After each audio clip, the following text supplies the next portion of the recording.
Amados hermanos, esta noche tenemos un tema que es muy importante, pero sobre todo es trascendente para el desarrollo de nuestra vida cristiana. Y le he puesto por título Un camino mejor. Diga después de mí, un camino mejor. Otra vez, un camino mejor.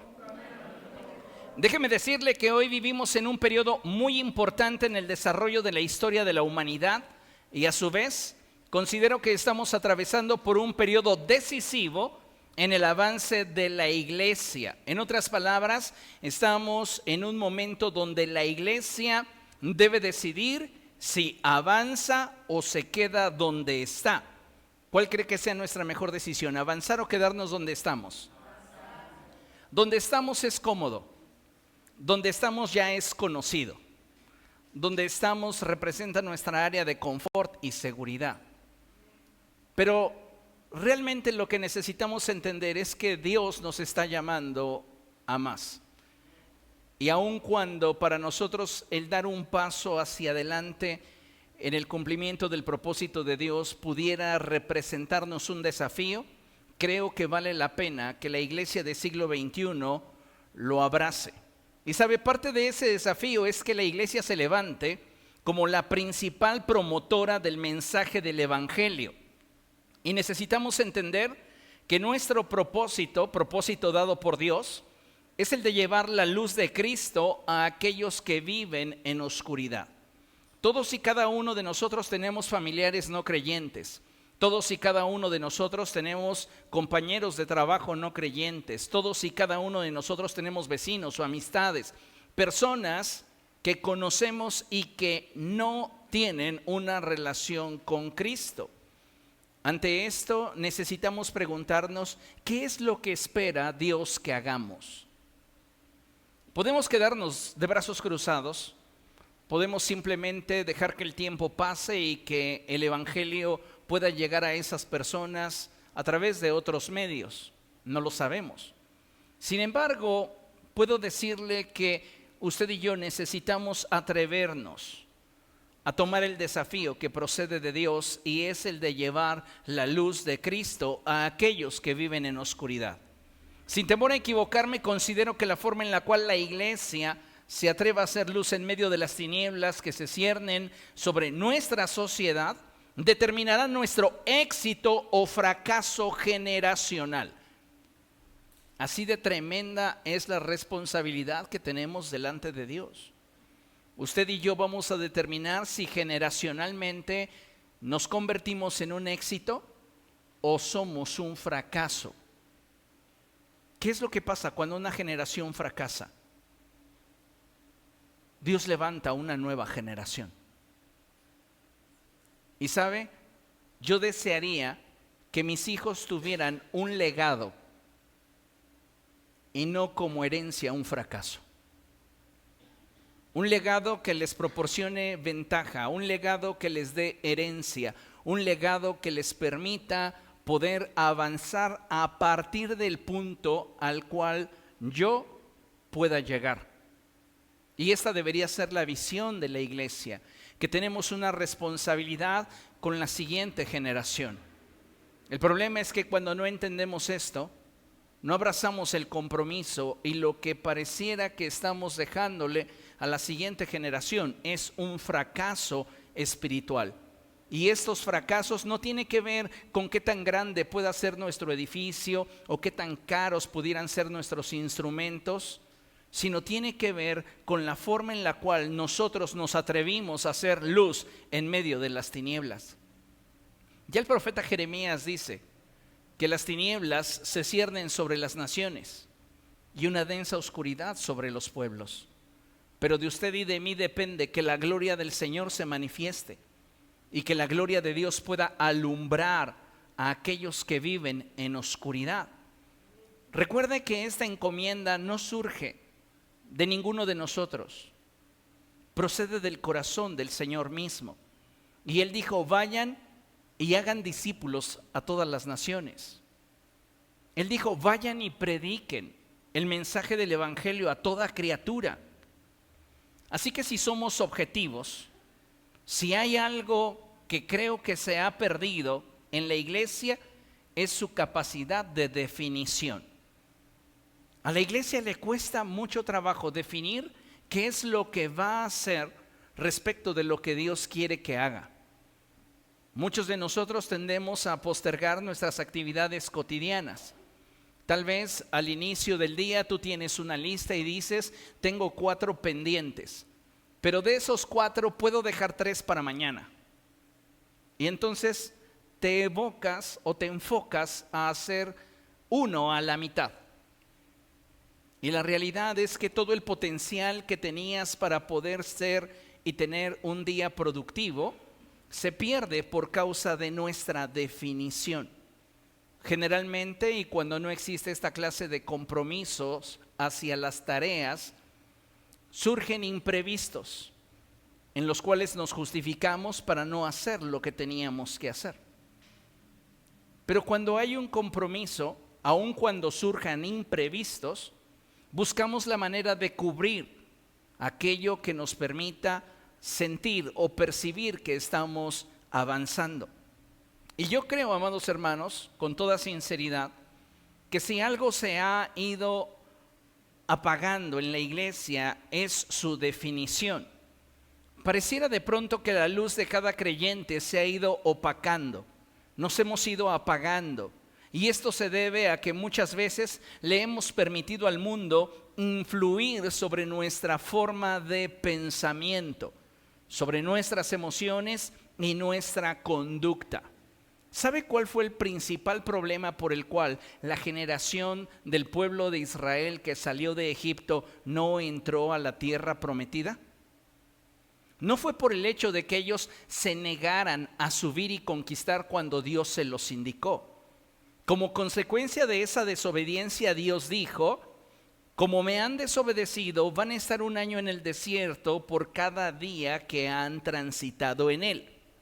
Y es cuando ellos lloran, se lamentan y dicen, no, ahora sí vamos a subir. Moisés les dice, deténganse, no lo hagan, porque el Señor no está con ustedes y ustedes se encontrarían desobedeciendo a Dios una vez más. Ellos se aferraron. Y nos muestra la Escritura cómo los pueblos de aquella tierra los hicieron retroceder. Entonces, es importante que entendamos que el pueblo de Israel no pudo entrar a la tierra prometida no por ese acto de desobediencia, sino que principalmente ellos no obedecieron y no lograron conquistar la tierra prometida en el momento que Dios lo había determinado para ellos por una sencilla razón. No sacaron a Egipto de su corazón. Es una generación que sale con brazo extendido de parte del Señor. 10 plagas azotaron a Egipto, hasta que finalmente Dios con su poder doblegó a Faraón y éste le dijo a Moisés, vete. El pueblo sale, pero nunca sacan a Egipto del corazón. Y ese es el problema de la iglesia del siglo XXI, que hemos permitido que el mundo vaya permeando nuestra manera de pensar, nuestras emociones y nuestra conducta, siendo esta última una de las razones por las cuales no tenemos la fuerza que amerite el poder impactar o influir en nuestra generación. No es lo que decimos, es lo que la gente ve que hacemos. Y esto es, amados hermanos, algo en lo cual usted y yo debemos definirnos. Y si queremos encontrar un ejemplo de definición radical en la Escritura, yo apuntaría hacia Josué. Josué dice, yo no sé qué vayan a decidir ustedes, pero yo y mi casa serviremos al Señor. Él define qué es lo que quiere. Y nosotros como iglesia a veces estamos, pareciera que titubeando entre la posibilidad de servir al Señor o la posibilidad de no hacer nada. Y creo que ese periodo tiene que terminar en la iglesia si queremos dejar un legado de victoria. Estoy convencido sobre lo que la palabra de Dios expresa cuando ésta declara que el propósito que Dios tiene para cada uno de nosotros al salvarnos tiene que ver con que entendamos quiénes somos en Cristo Y a partir de esto cumplamos con el llamado que Dios tiene para la iglesia. Vean lo que dice el apóstol Pedro. Vamos a la primera epístola del apóstol Pedro. Primera de Pedro, capítulo 2. Y vamos a leer el verso 9. Primera de Pedro 2, 9. Cuando lo tenga, diga gloria a Dios. Fíjese lo que dice la Escritura. Pero ustedes son descendencia escogida, sacerdocio regio, nación santa, pueblo que pertenece a Dios. Lo primero que al apóstol Pedro le interesa es que tengamos bien clara nuestra identidad en Cristo. ¿Quién eres en Cristo? Y lo que él está mencionando es que necesitamos entender que somos una descendencia escogida. La traducción de la Reina Valera es un poco más rica en el sentido de que la figura que utiliza nos permite tener una idea más amplia de la idea que Dios desea comunicarnos. Y la Reina Valera traduce diciendo que somos un linaje escogido. En otras palabras, si tú y yo estamos en Cristo y siendo olivo silvestre, hemos sido insertados en el olivo real, es porque Dios tiene un propósito para nosotros. Él nos escogió. Por eso tiene mucha trascendencia lo que el apóstol dice. Ustedes son un linaje escogido, son un real sacerdocio.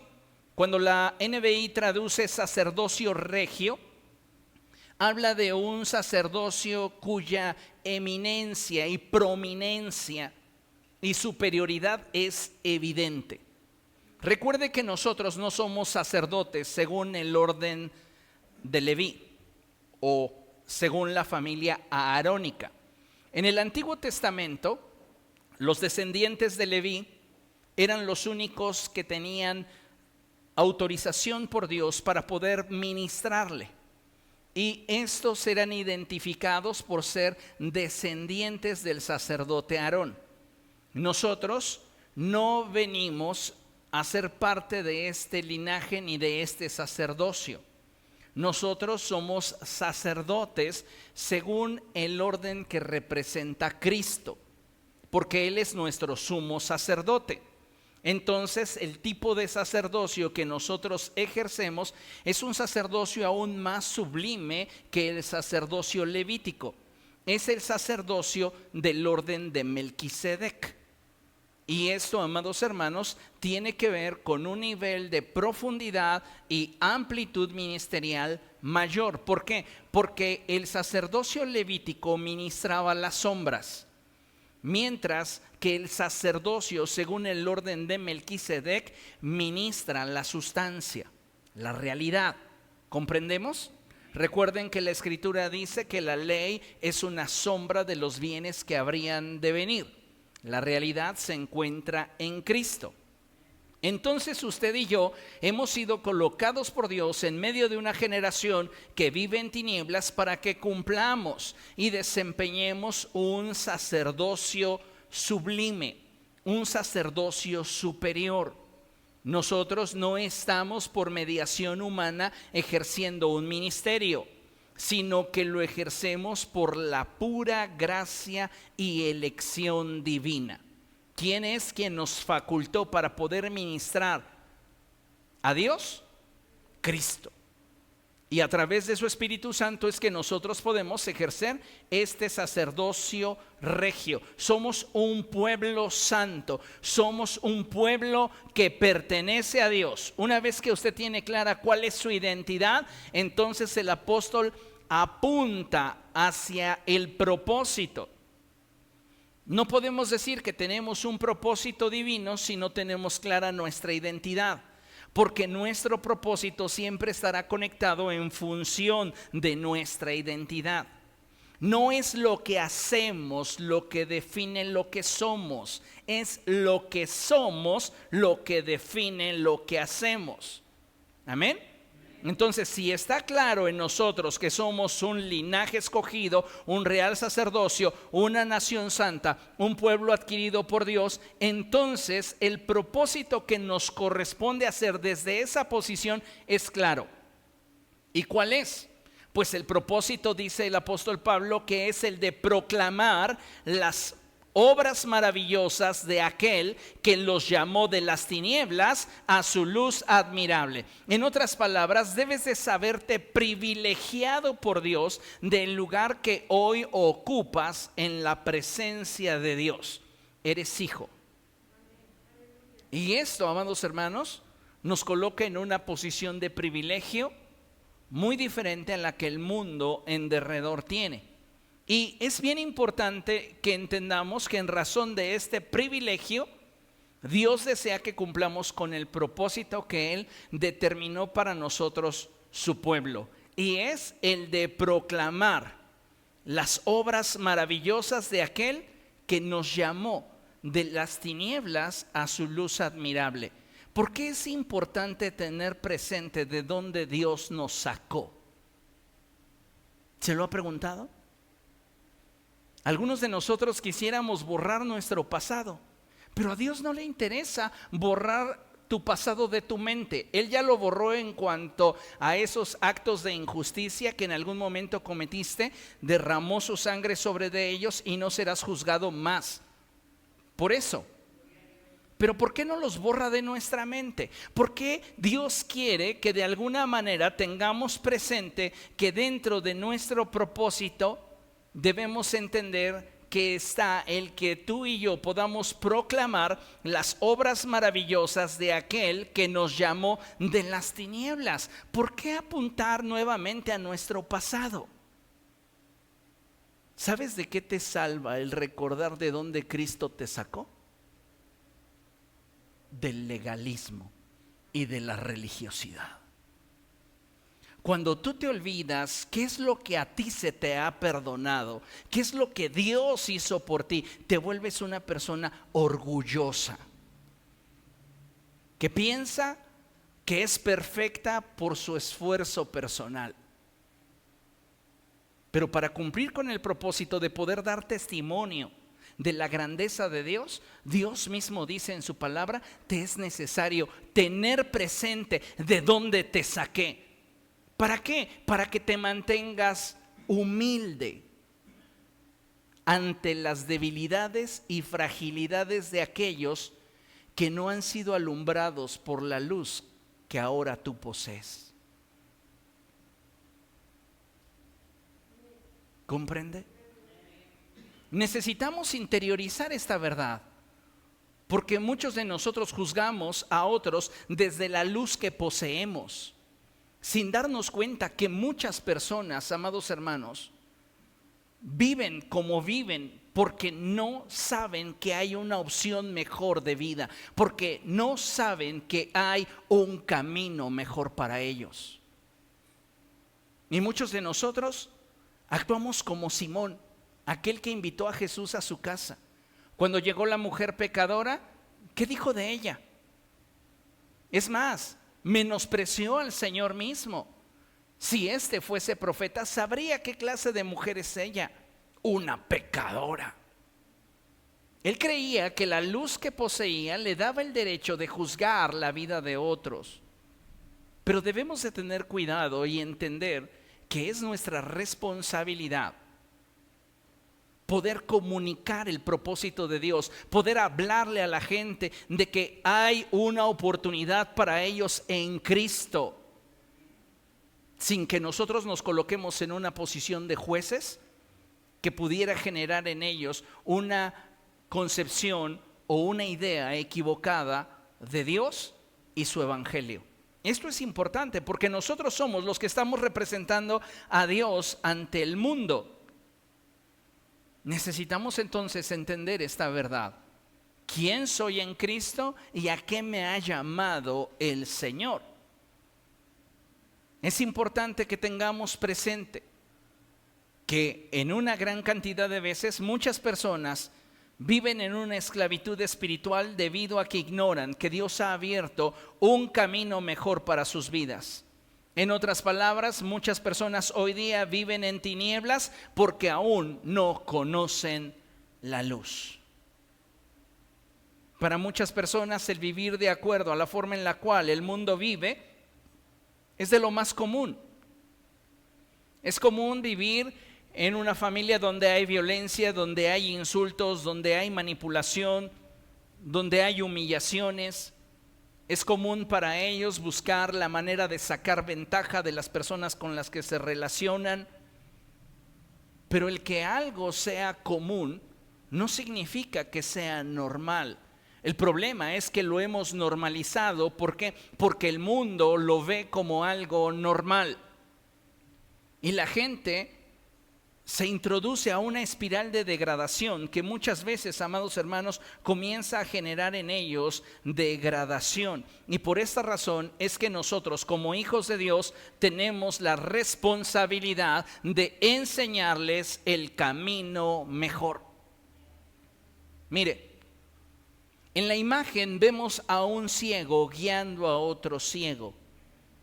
Y esa es una imagen que representa de forma muy clara lo que la sociedad pretende hacer con nuestras generaciones, con nuestros adultos, con nuestros jóvenes, con nuestros niños. Es la sociedad diciéndole a nuestros jóvenes lo que deberían de considerar correcto. Es la sociedad diciéndole a los adultos lo que ellos deberían de considerar como una vida plena. Es la sociedad queriendo dirigir la vida en la vida de nuestros niños. ¿Qué dijo el Señor respecto de esto? Si un ciego guía a otro ciego, ambos caerán en el hoyo. Y lamentablemente nuestra generación está experimentando este tipo de dinámicas. ¿Qué tiene que hacer la iglesia? La iglesia tiene que intervenir. Mire lo que tenemos proyectado en la pantalla. Hoy día muchos cristianos se han vuelto tolerantes ante lo que el mundo propone, cuando deberíamos recordar que nuestro deber es el de dar testimonio de la verdad, exponiendo a la luz las ideologías y costumbres del mundo, mostrando los peligros y el daño que éste pretende inducir en la vida de las personas que le son consecuentes. Si tú vives de acuerdo al modelo que el mundo propone, las consecuencias vendrán sobre tu estado emocional, sobre tu estado espiritual, sobre tu estado mental, sobre todas las áreas de tu vida. Pero si nosotros como iglesia nos encargamos de alumbrar la mente y el corazón de aquellas personas que nos rodean, es posible que Dios les conceda el que esa pequeña luz que surge de tus palabras y tu estilo de vida pueda alumbrar sus vidas para mostrarles que hay un camino mejor. Lo reitero, hay personas que están viviendo de manera desordenada porque no saben que hay otra forma de vivir. Y nosotros, amados hermanos, tenemos una gran responsabilidad. El problema es que nos hemos vuelto tolerantes ante lo que el mundo propone, cuando deberíamos recordar que nuestro deber es el de dar testimonio de la verdad. Pero tú no puedes dar testimonio de la verdad simplemente exponiendo lo que la palabra de Dios dice. Es necesario ir un paso más allá y mostrarle a la gente la gravedad de aquello que el mundo propone. Muchos de nosotros quisiéramos simplemente ver cómo la vida pasa y pues que cada quien tome su decisión. Pero sabe, necesitamos entender que en el mundo espiritual no hay puntos intermedios. Jesús lo dijo de esta manera: el que no es conmigo, contra mí es. Cuando se reunió el ejército de Israel y el ejército de los filisteos, dice la escritura que ellos tenían que estar uno en cada extremo del valle, bien definidos. No había espacio para indefiniciones. Y eso es algo que necesitamos en este tiempo tener claro. El problema del por qué hoy muchas personas viven en el vacío del pecado es porque como iglesia hemos sido muy pasivos y hemos abrazado una mentalidad equivocada en la que pretendemos no ofender a nadie. ¿Cuántas veces usted se ha callado, se ha reservado su enseñanza o sus palabras para no ofender a alguien? No, pues ya sabrá, mejor no digo nada, ¿para qué me genero problemas? Y sabe, no es que estemos buscando problemas o incomodar a la gente, pero cuando actitudes y conductas de otros pueden afectar nuestra vida o aquellos que en derredor de nosotros están, necesitamos levantar la voz. Entonces es importante que dejemos de lado la pasividad y renunciemos a esa mentalidad equivocada en la que no pretendemos ofender a nadie. Diga después de mí: el evangelio por sí solo ofende.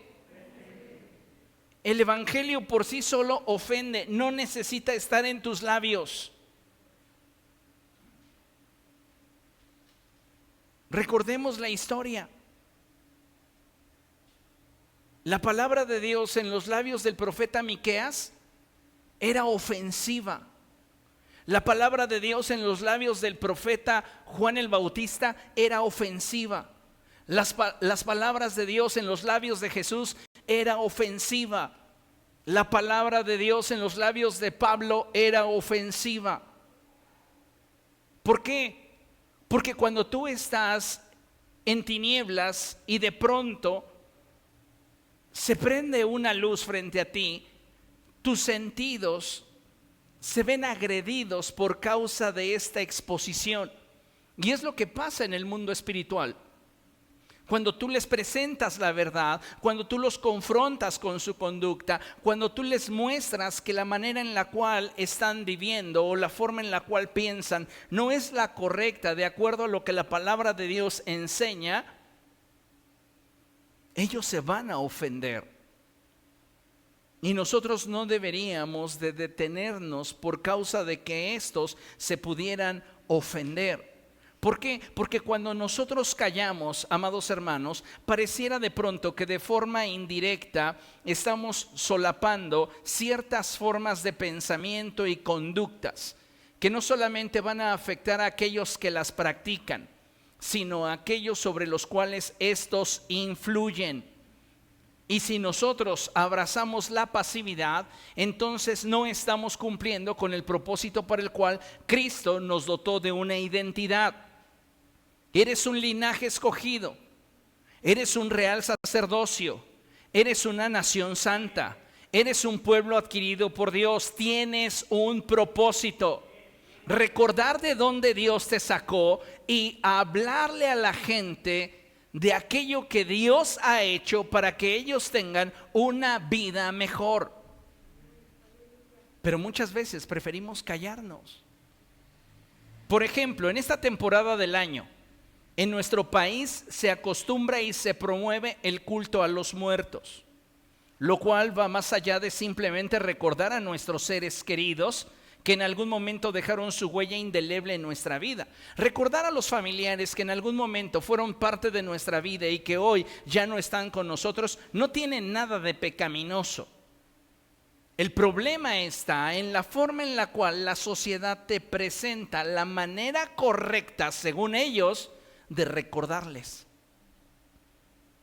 Y esto tiene que ver con establecer altares al interior de los hogares, ofrendas y una serie de actividades que el mundo trata de normalizar como inofensivas, inocentes e incluso algunas divertidas, cuando en realidad el trasfondo de estas acciones busca que se normalice la exposición de una persona a un ambiente espiritual, quedando esta expuesta y abriendo puertas.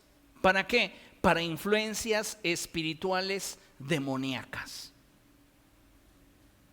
Si nosotros normalizamos como el mundo ha normalizado esta clase de actividades, nosotros nos estamos convirtiendo en cómplices de aquellos que se están exponiendo a un ambiente espiritual negativo que pudiera generar en ellos influencias o condiciones que en algún momento les pudieran afectar seriamente.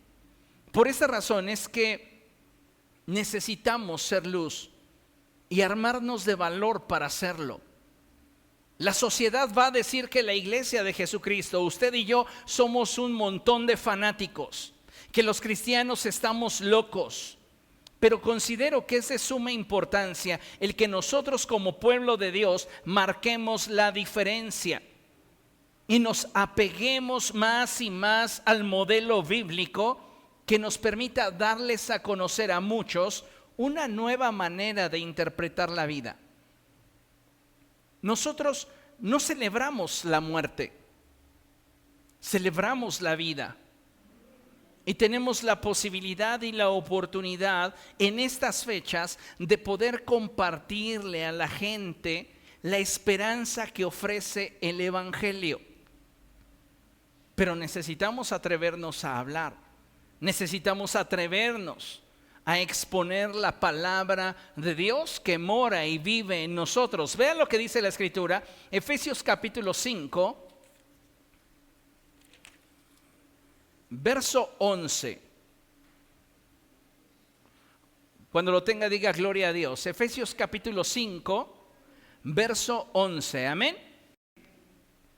Dice la Escritura así: no tengan nada que ver con las obras infructuosas de la oscuridad. ¿De dónde? De la oscuridad.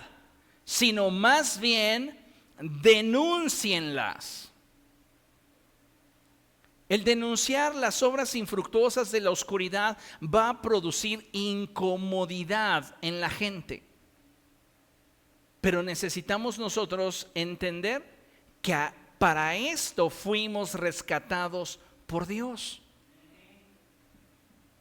Usted y yo hemos sido llamados para hacer luz en medio de las tinieblas.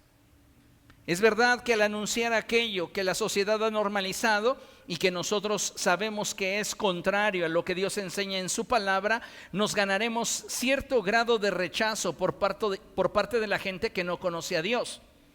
Pero necesitamos subir nuestro estándar y recordar las palabras del apóstol Pedro, las cuales nos pueden servir para identificar lo que debemos hacer y la forma en la cual debemos responder ante las diferentes situaciones en las cuales nos pudiéramos encontrar o atravesar. Vean lo que dice Hechos capítulo 5, verso 29. Es el apóstol Pedro hablando y él declara algo que es importantísimo y que debe de ser el eje de nuestra vida para poder mantenernos en el estado que Cristo determinó para nosotros.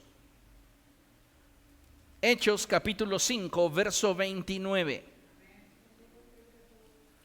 Amén. Dice la Escritura así: es necesario obedecer a Dios antes que a los hombres. Si queremos ser luz, si queremos mostrarle a la gente un camino mejor, no podemos amoldarnos en nuestra manera de pensar, en nuestra manera de vivir, en nuestra manera de sentir al mundo actual. Necesitamos, como hijos de luz, manifestar la gloria de aquel que nos llamó de las tinieblas a su luz admirable, recordando siempre de dónde Cristo nos sacó. ¿Cuánto ama usted a Jesús? ¿Sabe que lo ama en proporción del nivel de conciencia que tiene de lo que a usted se le perdonó? Porque cuando Jesús dice, el que mucho ama es porque mucho se le ha perdonado y el que poco ama es porque poco se le ha perdonado, esto no tiene nada que ver con la cantidad de actos ofensivos que una persona pudiera haber realizado en contra de Dios. porque si tuviéramos un pecanómetro, algunos de nosotros estaríamos casi llegando a la chicharra, mientras que otros son casi santos, casi. Pero no se trata de con cuántas acciones ofendiste a Dios, porque el que ha quebrantado la ley en uno solo de sus mandamientos es culpable de haberla quebrantado toda. ¿Comprende lo que estoy diciendo? Entonces, ¿a qué se refiere Jesús cuando dice que el que mucho ama es porque sus muchos pecados le han sido perdonados, pero el que ama poco es porque se le ha perdonado poco? Jesús no apunta al número de acciones con las cuales hemos ofendido a Dios.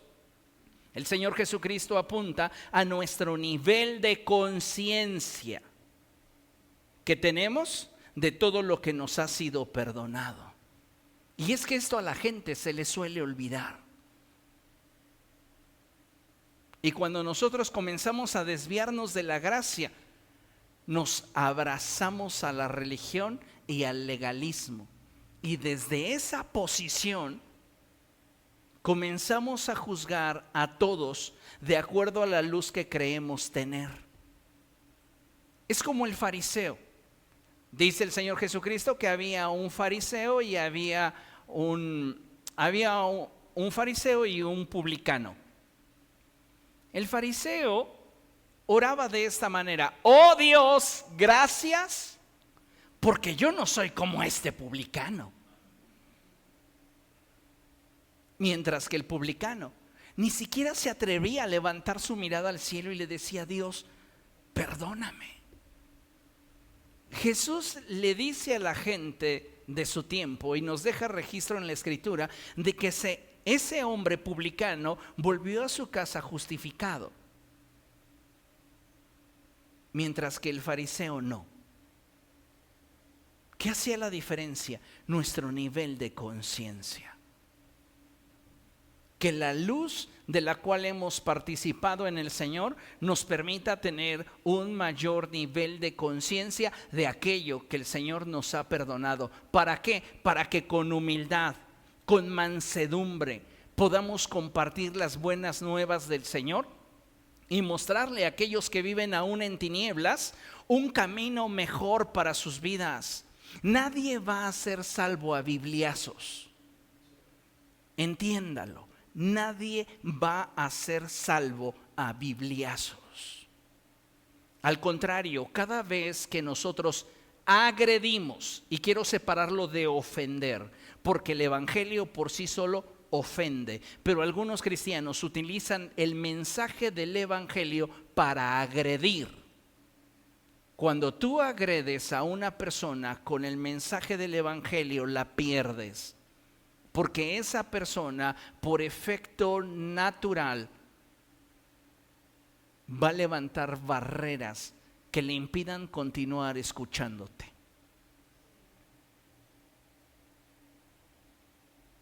Cuando yo comparto la palabra de Dios, los ofendo. Y pareciera que ese es mi don. Ofendo a muchas personas, pero no agredo a ninguno. ¿Por qué? Porque el mensaje del evangelio por sí solo ofende, pero la forma en la cual lo exponemos determina si estamos utilizando nuestra posición para denigrar a otro. El fariseo humilló al publicano. Gracias, porque no soy como este. Es un traidor, es un miserable. Gracias, porque la luz que me has dado me permite ser mejor que los demás. A ese hombre se le olvidó las tinieblas de donde Cristo le sacó. Y el apóstol Pedro se encarga de decirnos: mira, si tú eres la última Coca-Cola del desierto en Cristo, porque eres un linaje escogido, eres un real sacerdocio, eres una nación santa, eres un pueblo comprado a precio de sangre. Pero no debes olvidar de dónde Dios te sacó. Porque si olvidas de dónde Dios te sacó y qué es todo lo que Dios a ti te ha perdonado, no tendrás la empatía para llegar al perdido. Y eso es lo que le ha sucedido a muchos cristianos. Se olvidan qué les perdonó a ellos el Señor. ¿Qué le ha perdonado a usted Cristo?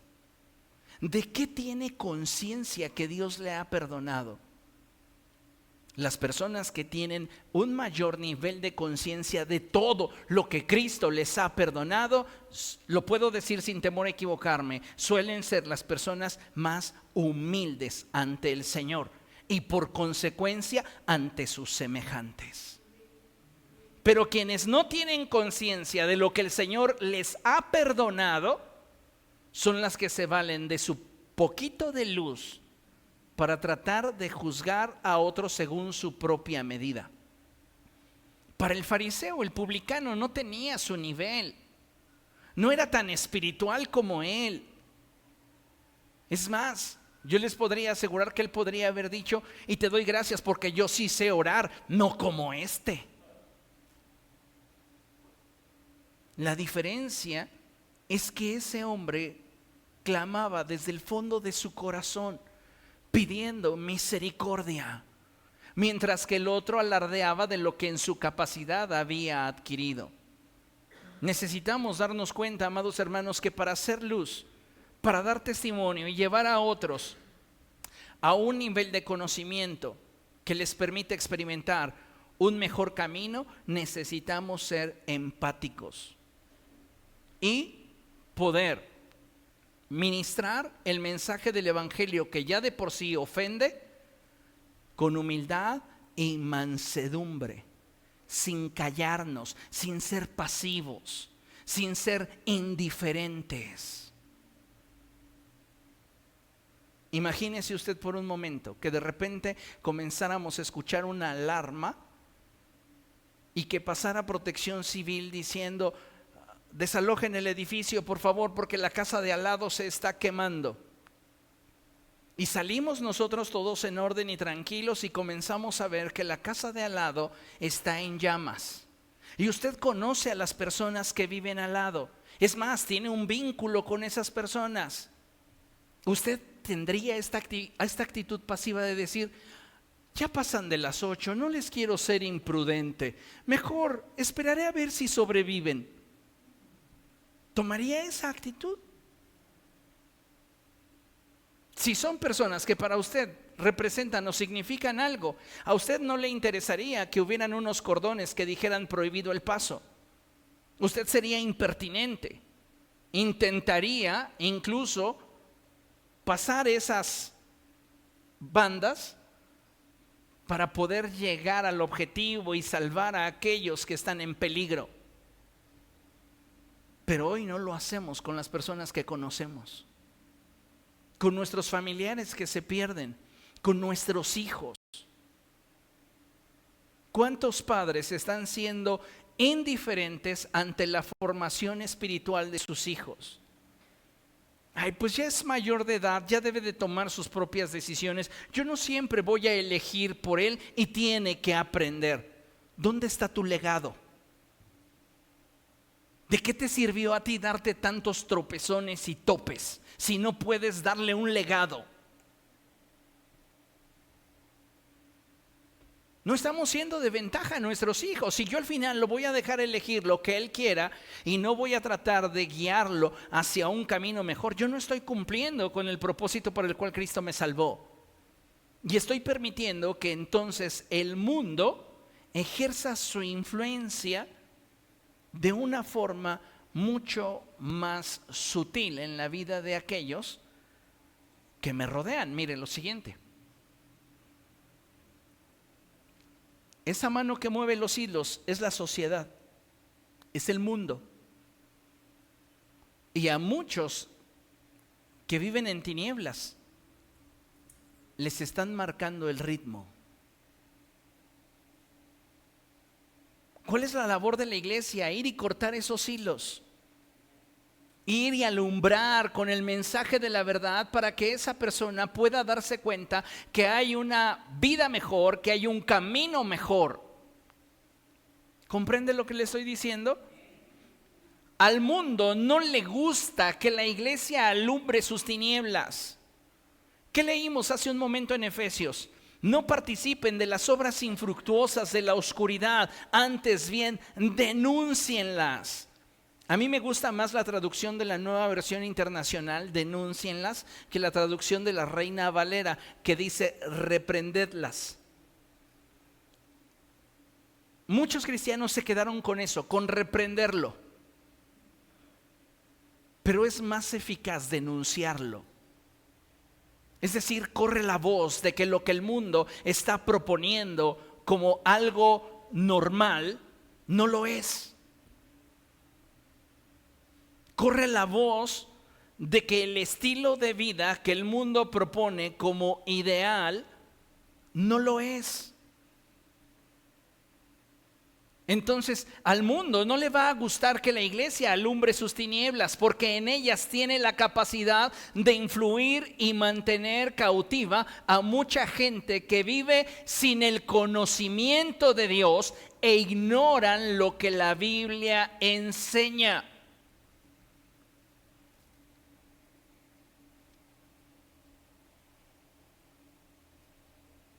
El conocimiento que mucha gente tiene de lo que consideran que dice en la Biblia es sabiduría popular.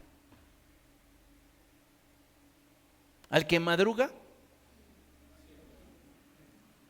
¿no? Ayúdate, ¿qué? Y podríamos seguir la lista larga, pero esa es sabiduría popular, que no la satanizo, porque algunas de esas expresiones tienen un trasfondo que podríamos corroborar con una enseñanza bíblica. Pero no es el tema de hoy. El punto es que la gente no tiene conocimiento de Dios. Jesús le dijo a la samaritana: ustedes adoran lo que no conocen. Nosotros adoramos lo que conocemos. Pero la hora viene y ahora es en que los verdaderos adoradores rendirán culto al Padre en espíritu y en verdad. Es decir, estamos llegando a un punto de definición en la historia donde la iglesia no se tiene que limitar a lo que de Dios sabe, tiene que levantarse y tiene que brillar, tiene que actuar. Porque basta ya que nuestra adoración se limite al mandamiento humano. Nuestra adoración tiene que ser una adoración que brota de la intimidad con Dios. Por esta razón, note bien lo que escribí, por esta razón es que la iglesia debe crecer. Diga después de mí, debemos crecer. Una vez más, debemos crecer. Y hay dos áreas fundamentales en las cuales debemos de enfocarnos en crecer si lo que queremos es anunciar las obras maravillosas de aquel que nos sacó de las tinieblas y nos trasladó al reino de la luz. Y es crecer en conocimiento escritural. Tienes que crecer en el conocimiento de tu Biblia.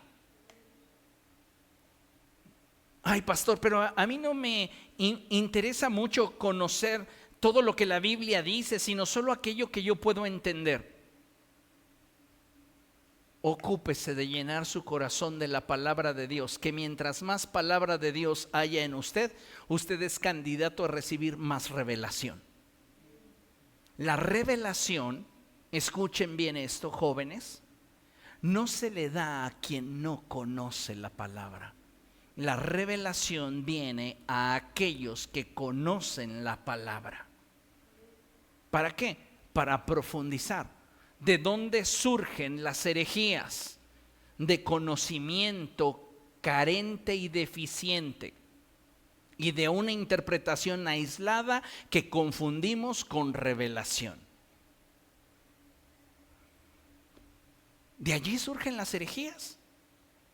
Es gente que ignoraba más de lo que conocía y que de repente se le atravesó una idea por la cabeza y dijo: Dios me lo ha mostrado, Dios me lo reveló.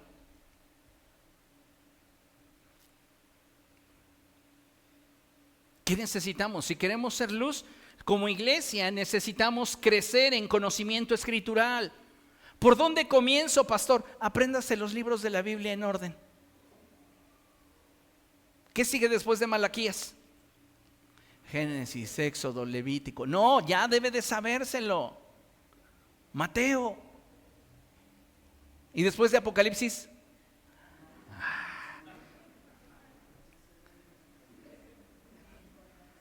¿Ya ve? Tenemos que crecer en conocimiento escritural. ¿Quién escribió el Pentateuco?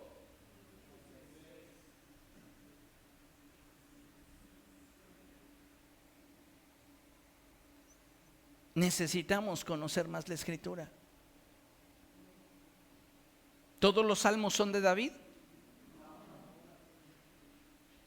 ¿Todos los salmos son canciones? ¿Qué son la mayoría de los salmos?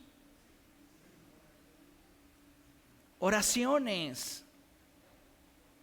Y me encantan algunos salmos porque en ellos David vierte toda su frustración y su ira. Y dices, qué hermoso es poder hablar con Dios a cara descubierta y decirle todo lo que traes cargando. Eso solo se logra con intimidad, con profundidad. Cuando tú no tienes esa clase de intimidad, esa clase de profundidad, buscas guardar la apariencia. Pero en el caso de David, él quiere abrirle su corazón a Dios simplemente. ¿Y sabes por qué? Porque David había crecido en su experiencia con Dios. Entonces, hay dos elementos fundamentales para que podamos ser luz, y es crecer en el conocimiento de la palabra de Dios y crecer en nuestra experiencia con Dios, que son dos cosas bien importantísimas. Tú puedes decir, es que a mí lo único que me interesa es la experiencia con Dios.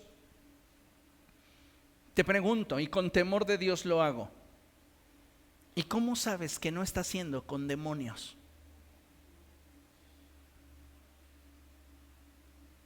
Porque hay muchas personas que comienzan a decir, es que yo he empezado a tener experiencias con Dios bien profundas y Él me muestra el futuro de las personas. O he estado yo presente en iglesias donde dicen que comienza a surgir un mover profético, y lo pongo entre comillas, y parte de ese despertar espiritual es que tú lleves una fotografía y los profetas te dirán tu pasado, tu presente y tu futuro. ¿Qué está viendo ahí? Operaciones de demonios. ¿Pero por qué no lo sabemos? Porque solo queremos la experiencia, pero no queremos la solidez que nos da el conocimiento escritural. El conocimiento escritural te da madurez, te da solidez, te da un cimiento completamente sólido. ¿Queremos dar testimonio de la verdad? Conoce más la Biblia. No es nada más limitarnos con esa expresión que el Señor Jesucristo le regaló al gadareno. Ve a los tuyos y cuéntales lo que Dios hizo en ti. Algunos de nosotros podríamos llevar testimonios a nuestros familiares, compañeros de trabajo o conocidos, que cualquiera que los escuchase diría, este ya se volvió a la metafísica o ya anda en cuestiones esotéricas. ¿Por qué? Porque no tenemos el conocimiento bíblico para referirles lo que de acuerdo a las Escrituras hemos experimentado de Dios. El apóstol Pablo dice, Apolos y yo tenemos una sola regla ministerial. ¿Quién de ustedes me dice cuál era la regla ministerial que Pablo expresa que tiene él y Apolos? ¿Sabe cuál era? La de no ir jamás más allá de lo que está escrito. Esa era la regla ministerial. Tenemos una regla ministerial. Nunca vamos a ir más allá de lo que está escrito. Y para no ir más allá de lo que está escrito, yo tengo que conocer lo que está escrito. Necesitamos más conocimiento bíblico. ¿Está de acuerdo? Porque entonces vamos a crecer en conocimiento escritural y nuestra experiencia con Dios se volverá mucho más profunda y sólida. Solo de esa forma vamos a ser más eficientes y eficaces al momento de dar testimonio de la verdad y al presentar defensa de nuestra fe. Diga conmigo, testimonio de la verdad, defensa de nuestra fe. No es lo mismo. Cuando tú das testimonio de la verdad, tú estás compartiéndoles de tu experiencia basada en lo que la Escritura dice a aquellos que viven en tinieblas. Cuando defiendes la fe es cuando estos ofendidos responden con preguntas, con cuestionamientos, con actitudes, con sentencias. Y entonces tú tienes que defender la fe. ¿Cómo vas a defender la fe si la ignoras? La fe viene por el oír la palabra de Dios. No dice que la fe viene por el oír a Marcos Witt. Es una bendición, pero no viene por eso la fe. La fe viene por el oír la palabra de Dios. Entonces, conforme yo más conozco las Escrituras, más sólida se hace mi experiencia con Dios y soy más eficiente y eficaz al dar testimonio de la verdad. Pero también tengo la capacidad de presentar defensa de mi fe, de cualquiera que demande de esta una explicación. Y nosotros necesitamos estar preparados, porque va a haber gente que, abusando de nuestra ignorancia, nos diga: tú muy cristiano, pero me andas cobrando lo que me prestaste. Y tú: no, pues sí es cierto. ¿Qué dice la Biblia? ¿Qué enseña la Escritura? Hay personas que van a llegar a ti y te van a decir: no, en tu iglesia están en un error porque se reúnen los domingos. Nosotros estamos en la verdad porque seguimos guardando el sábado. ¿Qué respuesta les damos? Necesitamos conocimiento bíblico para presentar defensa de nuestra fe.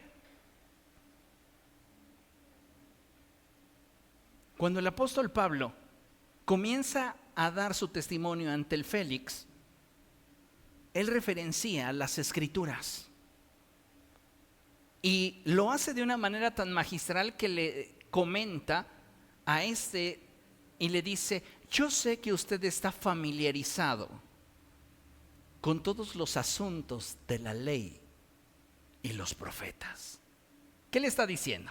Sí le está dando una lavadita de cara, pero le está diciendo: no eres un ignorante de las Escrituras, así que vamos a subir el tono de nuestra plática para que podamos interrelacionarnos con base en lo que la Escritura dice. Y lo hace de la misma manera con Agripa. Y Agripa queda entre la espada y la pared al punto de tener que definirse. Y como estaba su esposa junto a él y toda la corte escuchando lo que Pablo le había dicho, él solo se salió por la tangente y le dijo: por poco me persuades de volverme cristiano. Nosotros tenemos que proclamar la verdad del Evangelio con valentía y ser luz del Señor en donde quiera que nos desenvolvamos. Escuche, no siendo groseros ni pendencieros. No tenemos que ser peleoneros. Yo recuerdo cuando empecé a estudiar sectas y tenía varios compañeros de trabajo que profesaban diferentes religiones, y al principio, en mi inmadurez, mi interés era conocer para darles una barrida. No, con esto yo me los barro, y me leía libros así de gruesos y indagaba y tenía referencias bíblicas, hasta que el Espíritu Santo habló a mi corazón y me dijo que mi proceder era pendenciero.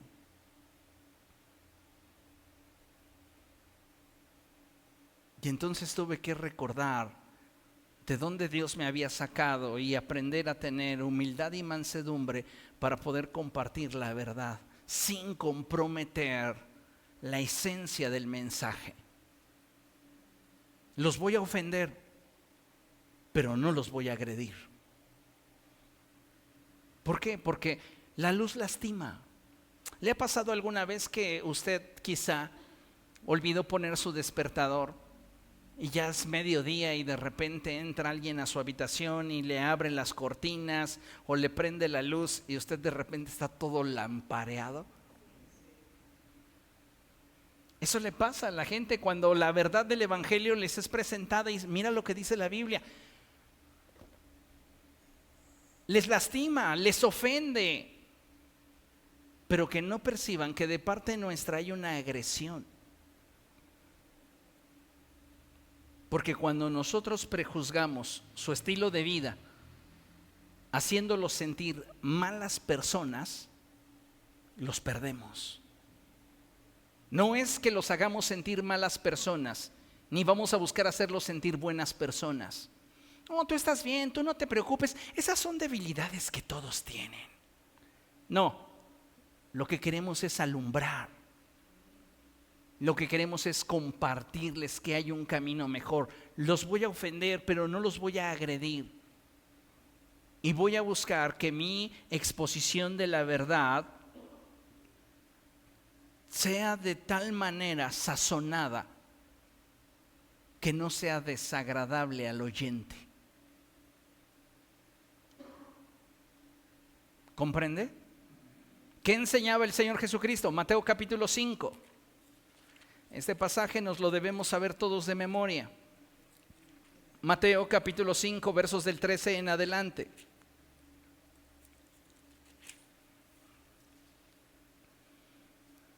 Dice la Escritura así: ustedes son la sal de la tierra, pero si la sal pierde su sabor, ¿cómo lo recobrará? Ya no sirve para nada, sino para que la gente la deseche y la pisotee. Cuando nuestro estilo de vida no es congruente con las palabras que profesamos en nuestra fe, perdemos autoridad. Y la gente no va a escuchar el mensaje que de nuestros labios sale, porque simplemente dirán: tus hechos hablan más fuerte que tus palabras. Por eso es importante que tengamos cuidado de hasta dónde le permitimos al mundo influir sobre nuestra manera de pensar y nuestras acciones. Dice la palabra del Señor: ustedes son la luz del mundo. Una ciudad en lo alto de una montaña no puede esconderse. Diga después de mí: no puedo esconderme.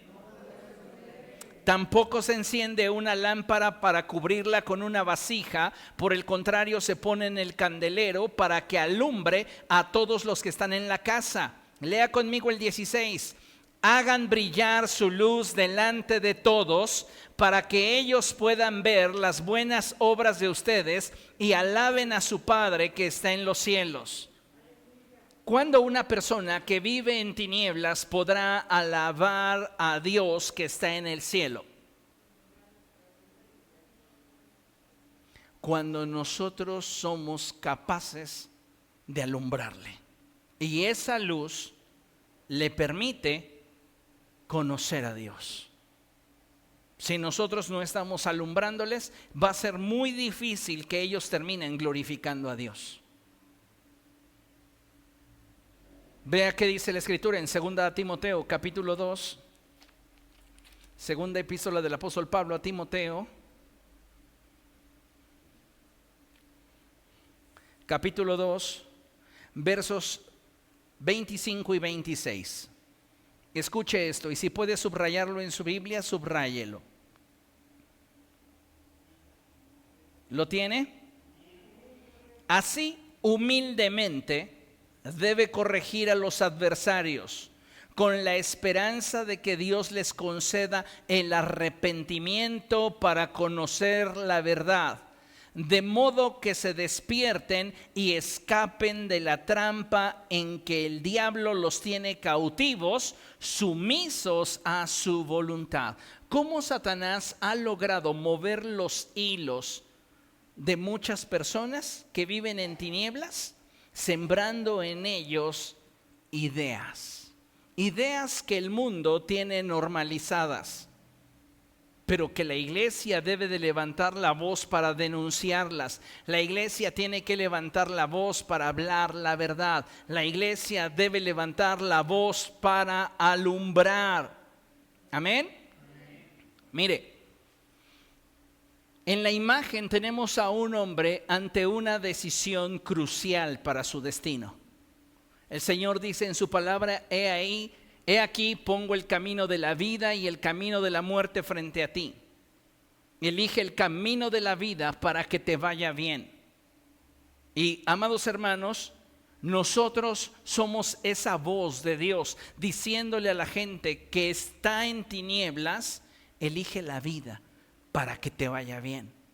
Diciéndole a tu familiar, a tu hijo, a tu compañero, a tu vecino: elige la vida para que te vaya bien.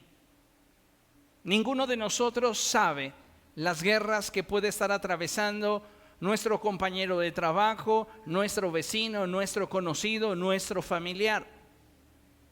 Pero lo que sí sabemos es que si esa persona continúa en esa dirección, lo que en el futuro habrá de cosechar será una vida eterna lejos de Dios. Porque esta vida temporal, esta vida terrenal, es pasajera. El Señor Jesucristo dijo: no teman a aquel que mata el cuerpo y después no puede hacer nada. Teman a aquel que después de muertos puede echarlos en el infierno. Entonces, usted y yo tenemos una responsabilidad, que es la de advertirle a aquellos que viven en tinieblas de los peligros que hay si abrazan la forma de pensamiento del mundo, denunciando las obras infructuosas de la oscuridad y al mismo tiempo alumbrándoles a través del mensaje del cual somos testigos. Tiene que hacerse carne en ti la expresión de Juan cuando éste declaró y dijo: y vimos su gloria, gloria como la del unigénito del Padre, lleno de gracia y verdad. A ese nivel tiene que llegar tu experiencia con Dios. Tienes que crecer en conocimiento bíblico y tienes que crecer en intimidad con el Señor. Entonces, como hijos de Dios debemos tener presente que no fuimos llamados para entrar en controversias y discusiones sin sentido. Intentemos persuadir con mansedumbre, sabiendo que solo la luz de la verdad a través de nuestras palabras es que puede advertir a quienes nos rodean de las trampas y los peligros que existen cuando no conocemos la opción de vida que Dios nos brinda a través de nuestro Señor Jesucristo y su palabra. Hay opciones.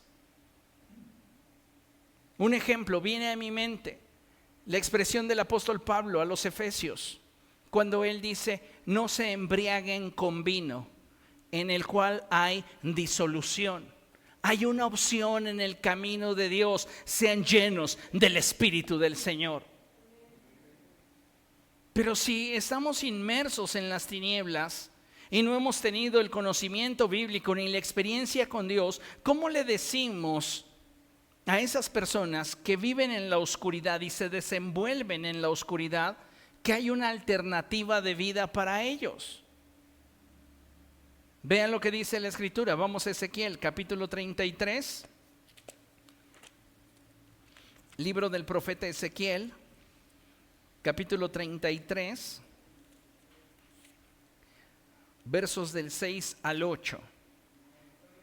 Ya en muchas ocasiones les he dicho que este fue mi primer libro favorito de la Biblia. Me gustaba leerlo cuando niño porque me provocaba mucho terror.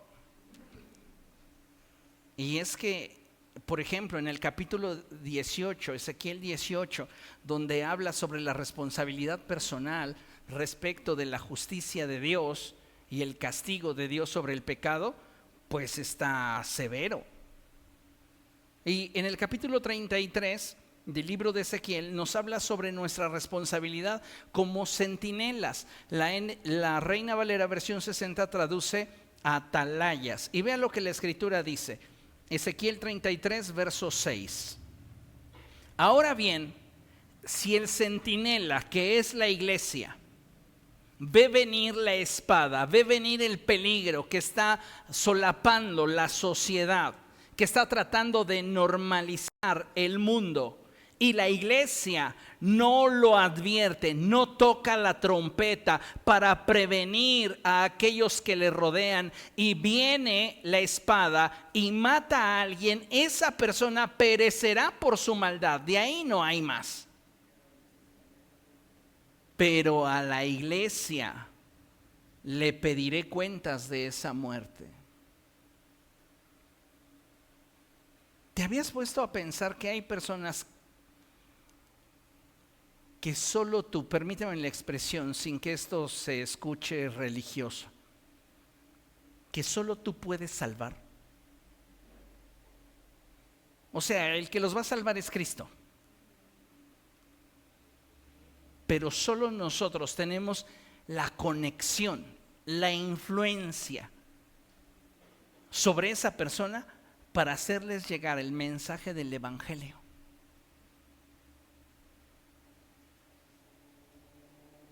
Y si nosotros callamos, algunos de ustedes dirán, las piedras hablarán. Ándele.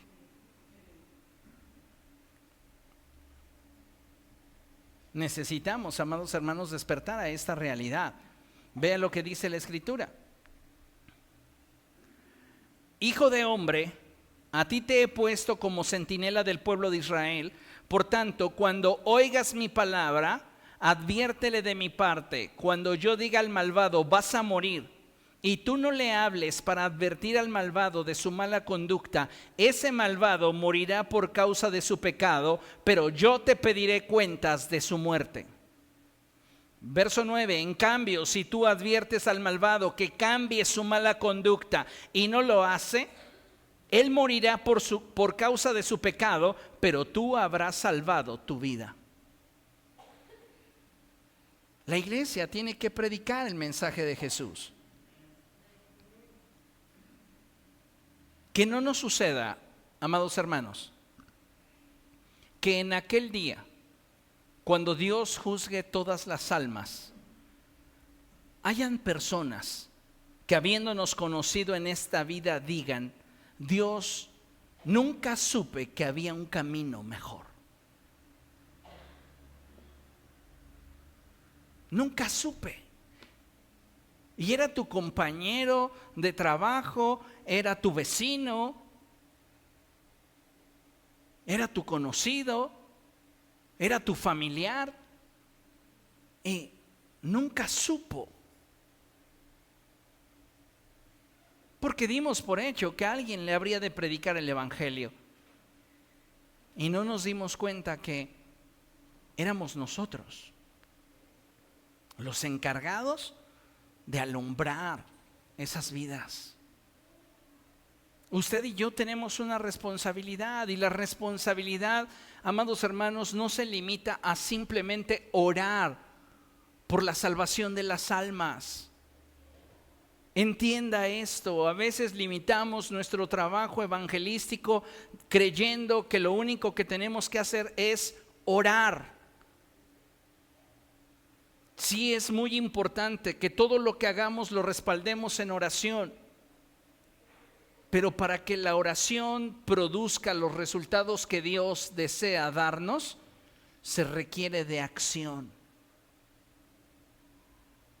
Necesitamos actuar, salir de nuestra zona de confort y ocuparnos de la necesidad espiritual de aquellas personas que nos rodean, entendiendo que para ellos hay un camino mejor. ¿Cuántas veces usted ha visto a una persona indigente? Si ya de por sí es triste ver a un hombre indigente, una mujer, es algo muy doloroso, es algo muy triste, es algo muy vergonzoso como sociedad. ¿Y sabe cuál es nuestro problema?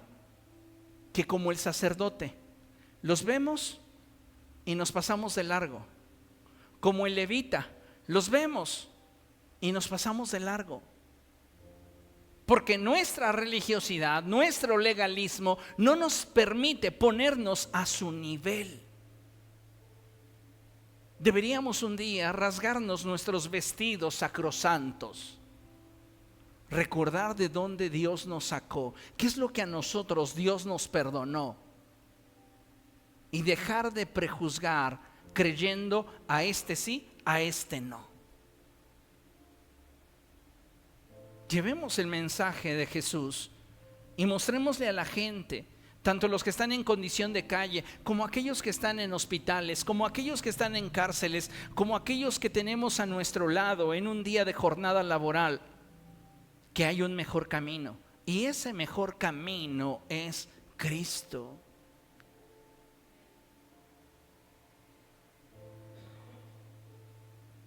Pero para que seamos efectivos y eficientes, tenemos que crecer en conocimiento y en experiencia.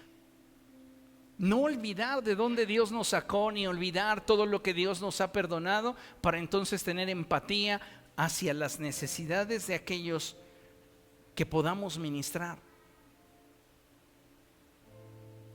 De verdad, a veces no nos damos cuenta hasta dónde nos impide conectar con otros nuestra pseudoespiritualidad. Porque nos sentimos nosotros inmaculados y no tenemos la capacidad de darnos cuenta que así como los vemos, incluso muchas veces peor, estábamos. No es con cuántas acciones hayamos ofendido a Dios, es que tanta conciencia tengo de lo que me fue perdonado. Y eso es lo importante. Hagámoslo. Seamos una iglesia más sensible. Está bien que oremos, si es necesario orar, pero también somos llamados a la acción. Y tienes que atreverte a compartir más. Invierte más en evangelismo. Invierte más en compartirles a otros la palabra de verdad. Invierte más en denunciar aquello que el mundo propone y que no es lo ideal. Atrevámonos a marcar la diferencia y mostrar a Cristo como lo que es. Mire, con esto concluimos. En el Evangelio de Juan, capítulo 14, verso 6, el Señor Jesucristo dijo: yo soy el camino, la verdad y la vida. Nadie llega al Padre sino por mí. Él es el camino y no hay un camino mejor que Jesús. Necesitamos entenderlo, interiorizarlo, creerlo, y entonces tú vas a poder compartirlo porque a ti te convence.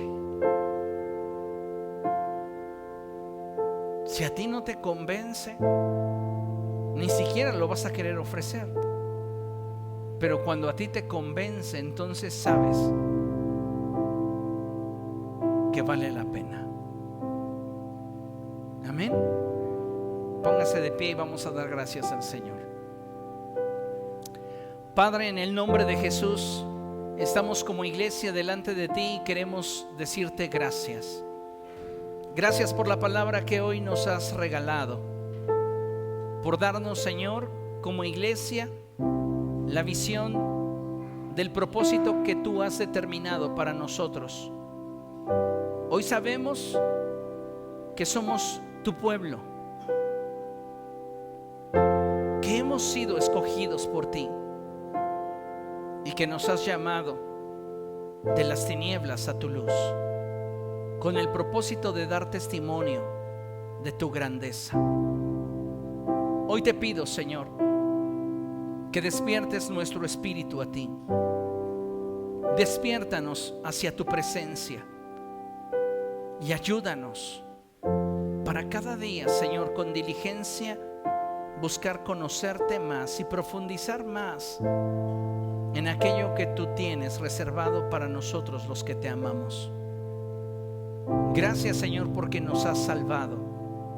Gracias, Jesús, porque nos has perdonado. ¿por qué no toma un momento y le da gracias al Señor por lo que le ha sido perdonado?